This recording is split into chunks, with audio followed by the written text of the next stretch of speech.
Buenos días, mi nombre es Claudio Santoyo Gámez y esta es la evidencia digital de la actividad 12 realizada para la asignatura de programación básica en el presente semestre que abarca de septiembre del 2020 a enero del 2021 para el grupo C de Ingeniería Mecatrónica y el nombre de la actividad 12 fue estructuras de decisión e iteración explicadas y representadas cada una de ellas en tanto en algoritmo como en diagrama de flujo, como en pseudocódigo, como directamente en el código que ocuparemos en C++. Vemos. Estructuras de control. Primero que nada, las estructuras de control se dividen en dos tipos, de decisión y de iteración. Anteriormente, en la actividad 11 ya hablamos de las estructuras de decisión. Aquí nuevamente las tomaremos solo para explicar cómo es que se utilizan en los algoritmos, en el diagrama de flujo, en el pseudocódigo y en el programa. Y ahondaremos ahora sí en lo que son las estructuras de iteración. Así que continuamos. Estructuras de iteración. Tenemos un total de tres estructuras de iteración, pero ¿a qué nos referimos con estructuras de iteración? Bueno, cada una de ellas es una estructura que nos servirá dentro de C++ para hacer que funciones que estén dentro de esas mismas estructuras se repitan constantemente hasta que nosotros decidamos que acabe el ciclo, lo cual veremos a continuación cómo es que se declara el final del ciclo o el límite del ciclo. Pero comencemos con los tipos de ciclos o iteraciones que tenemos. El primero es while, el cual estará simplemente repitiendo las sentencias una y otra vez hasta que lo que se encuentre dentro de while ya no se cumpla. Después tendremos do while, donde, perdonen, las sentencias que se encuentren entre do y while se estarán repitiendo una y otra vez hasta que while ya no sea correcto. Pero aquí, ¿qué es lo que pasa con do while? ¿Cuál es la diferencia entre while y do while? Bueno, que si la sentencia de while no se llega a cumplir en while, el primero, bueno, entonces se va a saltar esa parte de código, como con los ifs, y no va a repetir nada, ni siquiera va a mostrar nada. Por otra parte, en do while sí se va a mostrar al menos una vez y se va a repetir, digo, perdonen, se van a ejecutar al menos una vez las sentencias que se encuentren entre do y while. Y si se cumple la función while, entonces se volverá a repetir una y otra vez hasta que ya no se cumpla while. Pero si no se llega a cumplir, al menos las sentencias de do while se ejecutarán una sola vez. Si es que no se llega a cumplir, claro.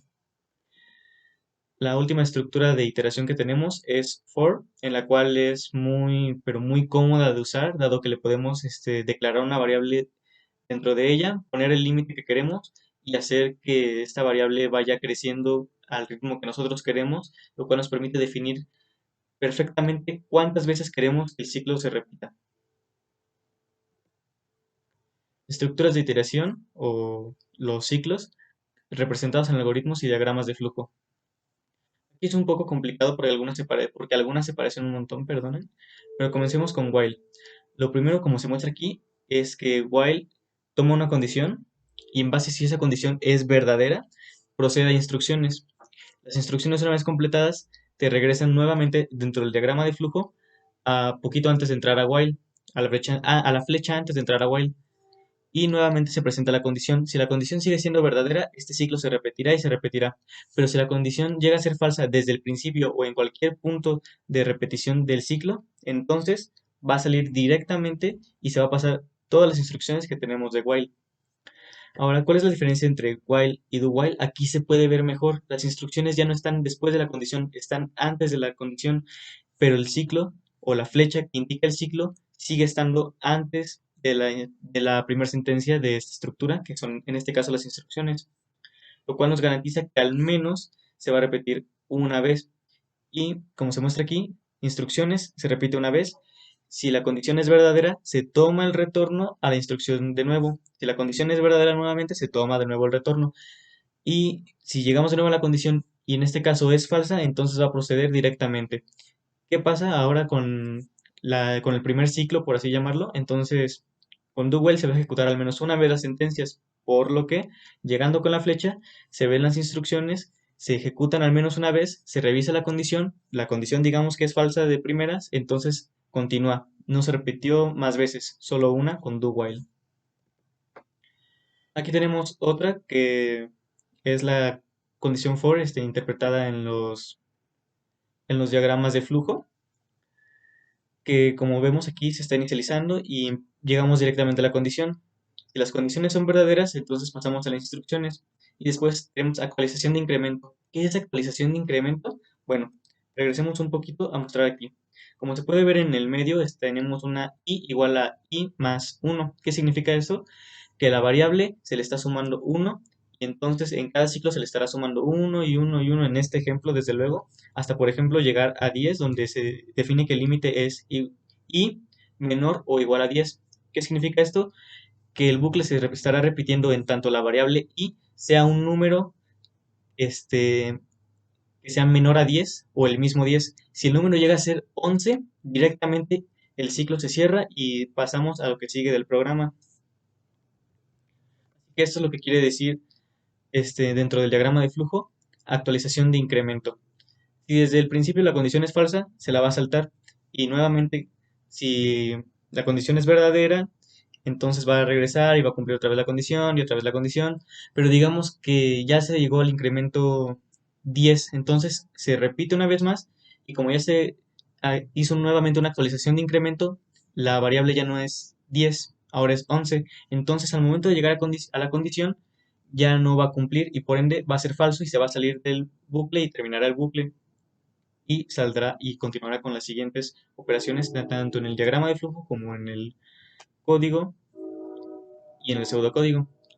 Ahora vamos a los algoritmos. ¿Cómo se representan estos en los algoritmos? Bueno, como se muestra aquí, las palabras que están dentro de los recuadros, tanto en while como en do while como en for, es la forma en la que vamos a estar representando dentro de los algoritmos. Me explico. Llegamos al algoritmo en el paso número 5 y decimos, si dentro de la condición el usuario ingresó un 5, entonces continúa y ejecuta las instrucciones del paso tal al paso tal. Si no ingreso 5, entonces es falso y pasas hasta el paso tal. Te saltas todos los pasos que te estoy mencionando y te vas al otro. Y de esta forma podemos decir while. Pero para do while sería para ejecuta estas instrucciones y verifica esta condición. Si la condición se cumple, vuelve a ejecutar estos pasos. Si la condición no se cumple, entonces sal. Para for sería algo parecido. Ejecuta esta condición y si se cumple, ejecuta estos pasos y una vez que completes estos pasos, quiero que le agregues cierto porcentaje a esta variable que ingresó el usuario o que se inicializó previamente en el algoritmo, así hasta que la condición ya no se cumpla y se salte los siguientes pasos del algoritmo.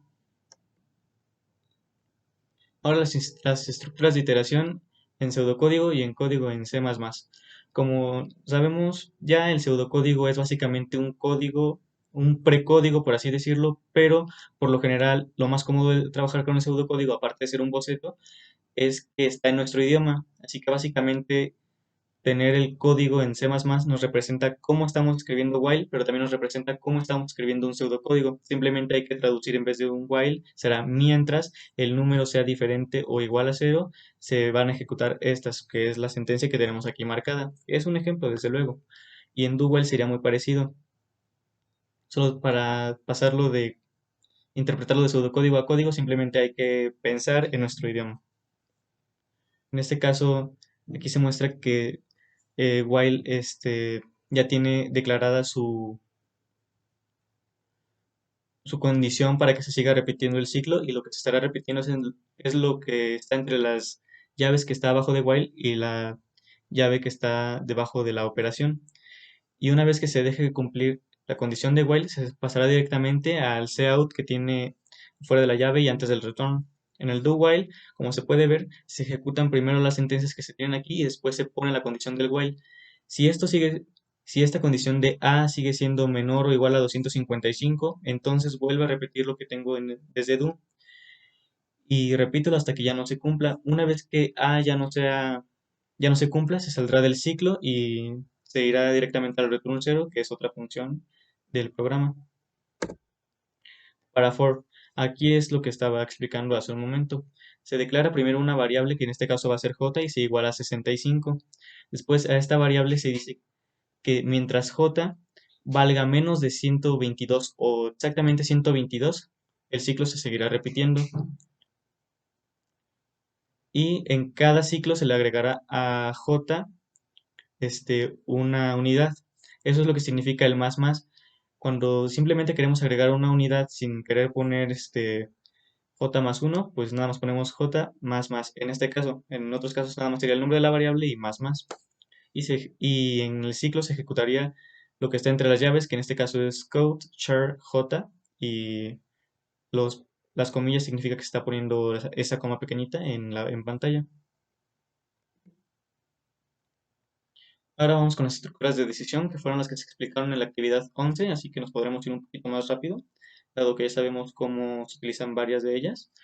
Bueno, para el caso de if else y if else if, tenemos estas estructuras que son muy parecidas hasta cierto punto. Todas comienzan con un triangulito que es la figura de decisión dentro del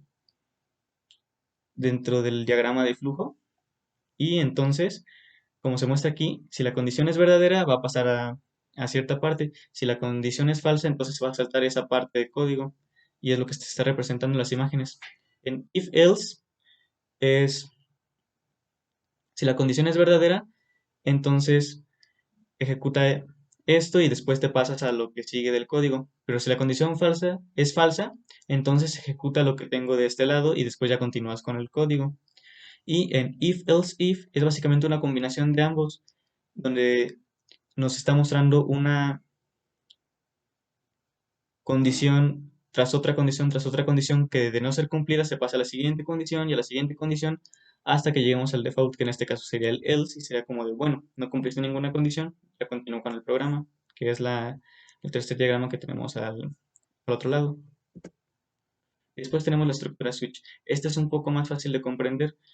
Cuando se ingresa una variable o un carácter, se evalúa en switch y en base a eso se define a qué caso se va a dirigir. Por ejemplo, digamos que se ingresó un número 3, entonces nos dirigiría al caso 3 y ejecutaría las instrucciones que están declaradas en el caso 3, que será la instrucción 5, la instrucción 6 que se muestra ahí. Y una vez que se cumplan, se saldría de switch y llegaría directamente al final. Esta estructura de decisión se utilizó en el programa anterior y se utilizará nuevamente en el programa de esta actividad. Estructuras de decisión en pseudocódigo y código en C++. Bueno, ya hemos probado las estructuras de decisión en programas anteriores y en las actividades anteriores. Aquí, como se puede mostrar, simplemente ponemos if entre paréntesis las condiciones a cumplir y dentro de las llaves pondremos las secuencias que se van a ejecutar. En if else también ya lo habíamos visto, condiciones a cumplir. Si no se cumplen las condiciones, entonces tenemos un default que en este caso es el else y se van a ejecutar las secuencias que tenemos ahí. Y para el if else if es básicamente lo mismo. Si tenemos una condición y no se cumple, pasamos a la siguiente condición. Si no se cumple, pasamos a la siguiente condición y así hasta llegar al else. En switch, aquí es más fácil de entender. Switch está entre paréntesis con la palabra caso. ¿Por qué? Porque está evaluando el caso que el usuario está introduciendo. Y en base al caso que se elija, nos va a redirigir a las secuencias que tenemos dentro de cada caso especificado. Si se ingresa un caso erróneo, nos manda directamente al default y se siguen ciertas secuencias que hemos nosotros declarado previamente. Para el pseudocódigo, simplemente para los if los llamamos como si, y yo personalmente para los else utilizo si no, entonces se ejecuta esto. Y para switch es como en base a variable, ejecuta el caso A o el caso B o el caso C o el caso 1 o el caso 2. Y ahora es momento de pasar al programa de esta actividad, que es programando un menú de opciones en C++ para múltiples cálculos.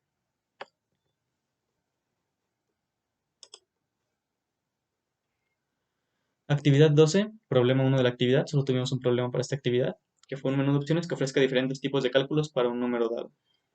Bueno, aquí se utiliza lo clásico, que es la IOStream, y aquí utilizamos una nueva librería, que es la conio.h, la cual lo utilizamos por su función getch, la cual nos permite guardar una letra en una variable. Es una de las muchas funciones que tiene.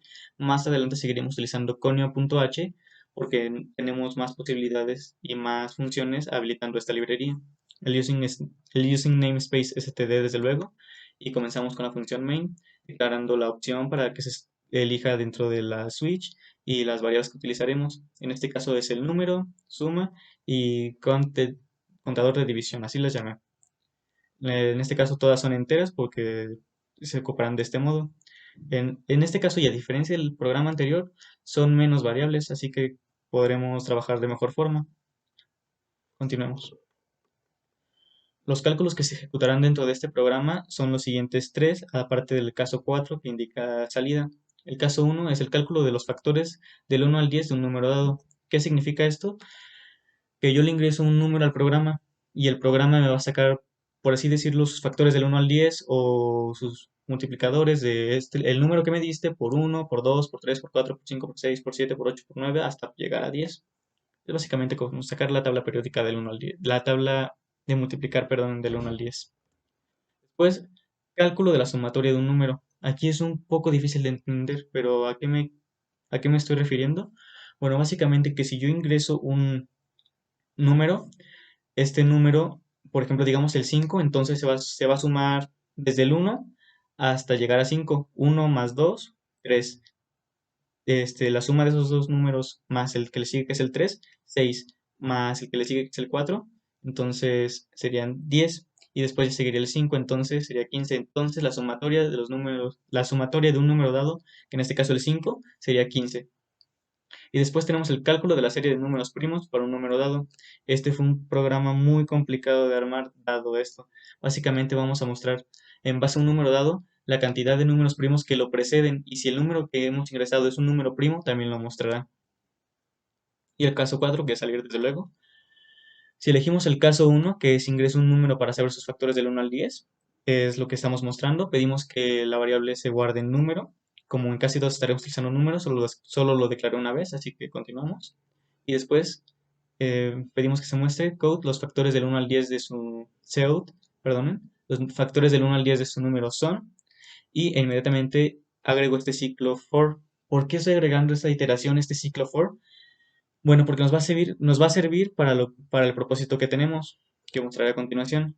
Como solo queremos los números del 1 al 10, pues inicializamos la i declarada en 1 y ponemos su límite que sea menor o igual a 10. Entonces, como estamos declarando la i en 1, va a comenzar en 1 y no va a parar hasta que sea igual a 10. Una vez que sea igual a 10, se va a ejecutar una última vez y después le va a hacer la sumatoria del número que está aquí declarada y va a valer 11, entonces ya no va a contar y ya no va a ejecutar lo que tenemos aquí y se va a salir del caso y va a mostrar lo que estamos queriendo. Ahora, ¿cómo mostrar los datos en cada ciclo? Bueno, debemos de poner esta sentencia dentro del mismo ciclo todavía para que se repita una y otra y otra y otra vez, que es lo que queremos. Básicamente estamos mostrando el número inicial que estamos ingresando. Después ponemos entre comillas para pedir que se muestre en pantalla el asterisco y después ponemos la letra i o la constante. ¿Pero por qué ponemos i?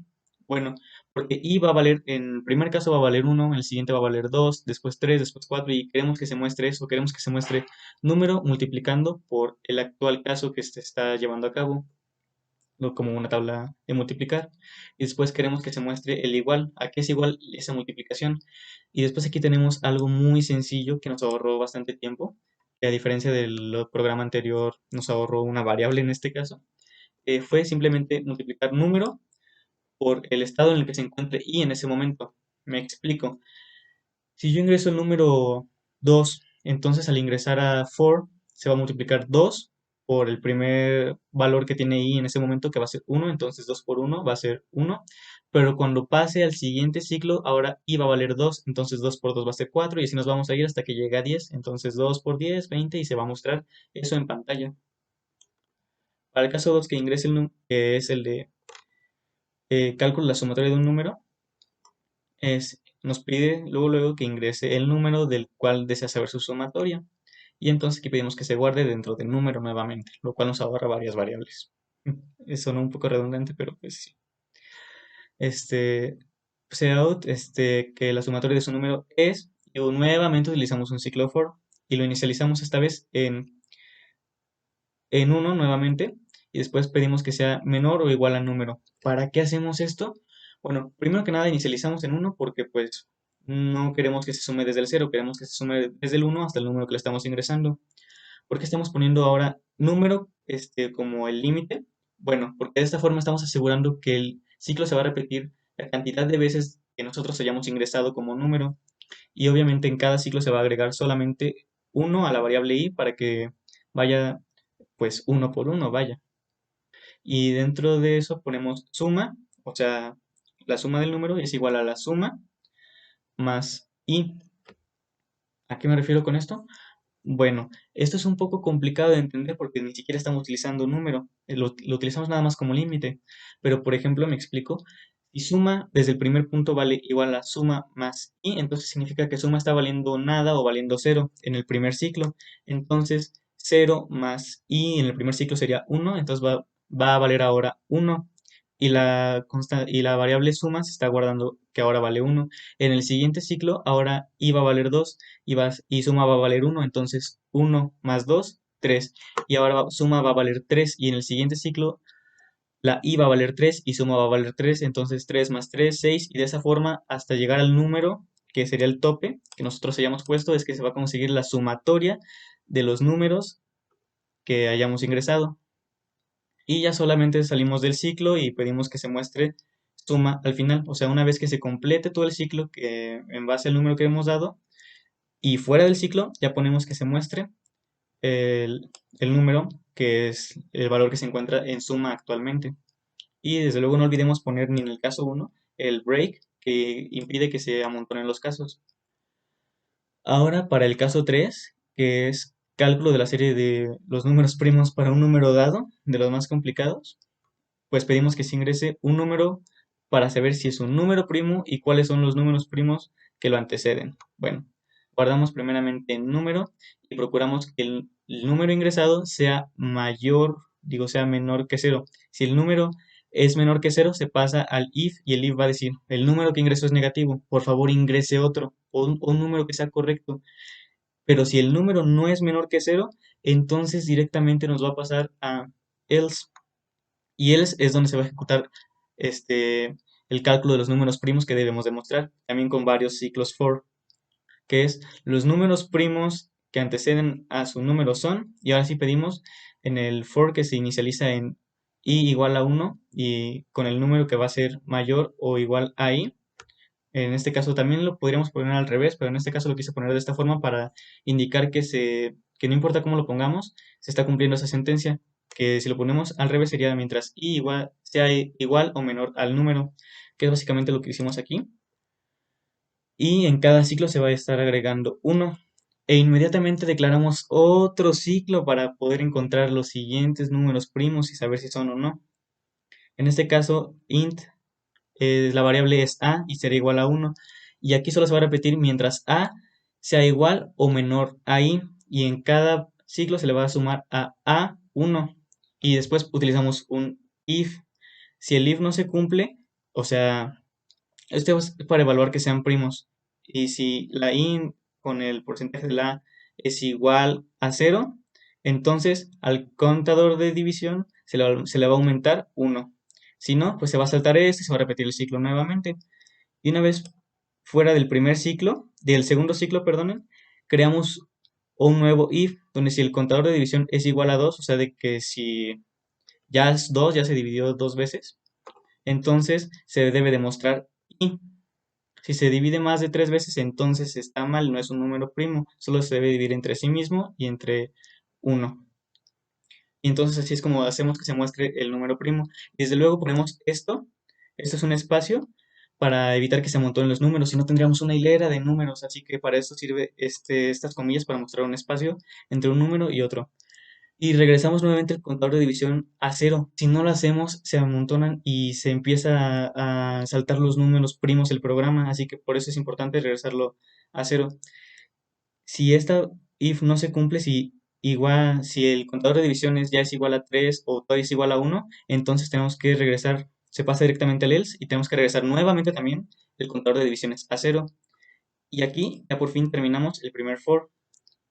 Y ya con esto se van a estar mostrando los números primos con esta función y estos dos ciclos. Y fuera del else, que es el else que nos va a asegurar que el número no sea ni negativo, ni menor ni cero, pues tenemos el break, que es para terminar el caso 3. Nos pasamos al caso 4, que pues como es salida, y nuevamente lo seguimos utilizando así en esta actividad, ya más adelante haremos otros movimientos, pues nada más nos lleva a break. y si llegamos a coger un caso que no está definido, nos va a mostrar en el default, usted no ingresó una opción válida. Así que vamos a ejecutar. Cálculo de los factores de un número. Bueno, vamos primero al primero. Yo quiero saber los del 1 al 10 los factores de 9. 9 por 1 es igual a 9, 18, 27, 36, 45, 54, 90. Pero ¿qué tal si ingresamos un número más grande, digamos el 12? Ah, perdonen, me equivoqué de caso. Bueno, ahora sí vamos a ingresar, perdonen, el factor 12. 12 por 1, 12, 12 por 2, 24, y así, hasta llegar a 12 por 10, 120, se está cumpliendo correctamente. Ahora, para el cálculo de la sumatoria de un número. Si recordamos al principio del programa, hablé acerca de cómo es la sumatoria de un número. Utilicé el número 5 como ejemplo.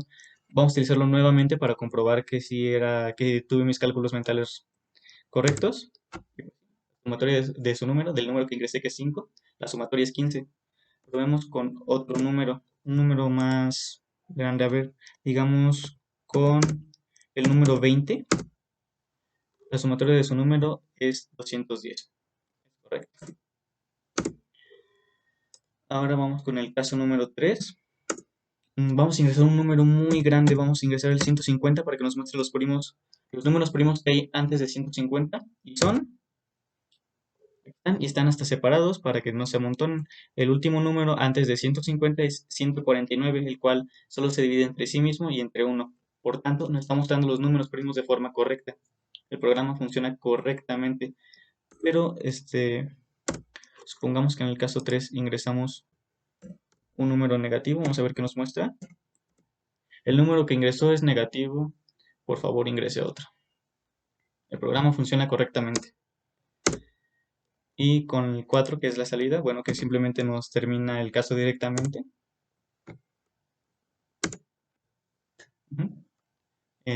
Utilizamos el Getch para pausar un poco el programa antes de presionar una nueva tecla, así que sí, funciona correctamente.